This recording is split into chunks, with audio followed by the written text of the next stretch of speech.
Kingdom's Wealth and Wisdom, brought to you by Petra Worldwide. Here is Nathan Weaver. Greetings and welcome back to Kingdom's Wealth and Wisdom. I'm Nathan Weaver, founder and executive director of Petra Worldwide. We spend our lives focused on growth, the growth of our domain, the next deal, the next tax bracket, and oftentimes the next shield of protection. But as the wise King Solomon noted, there is a time for every matter under the sun.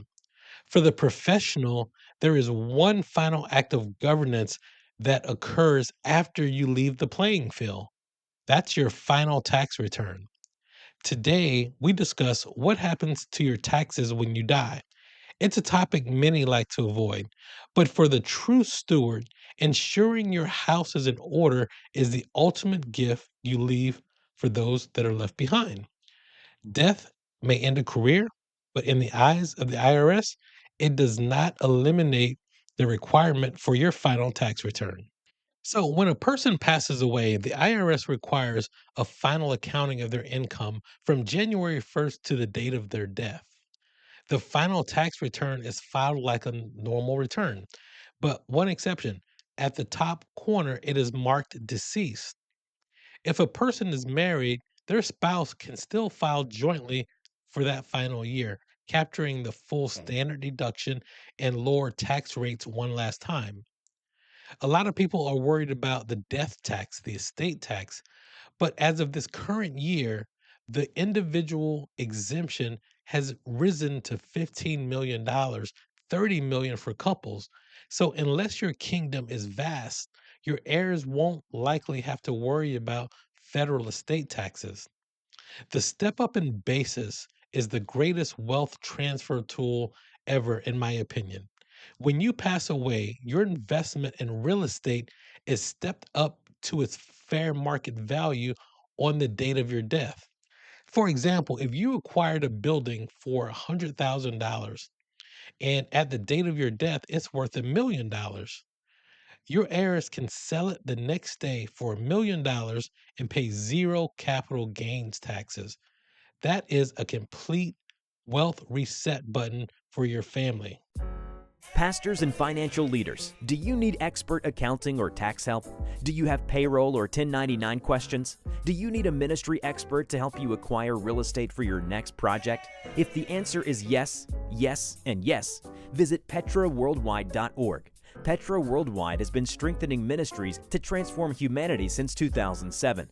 Visit petraworldwide.org or call 855-481-9095.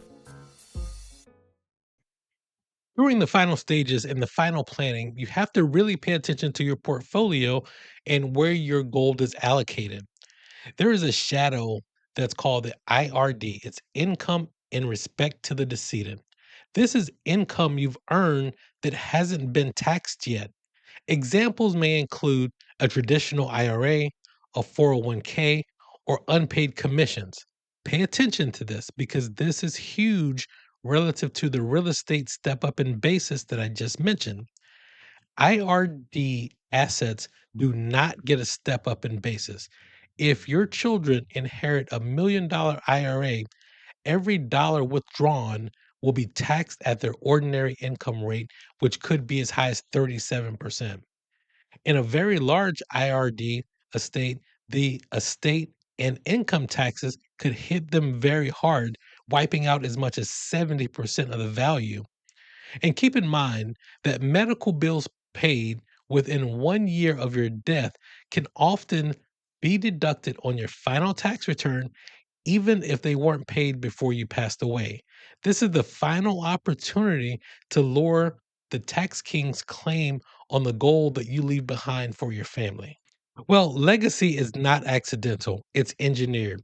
And King Life provides the blueprint for the final transition. The final tax return is the period at the end of your life's sentence. I'm Nathan Weaver. Lead with confidence, live with integrity, and build something that lasts.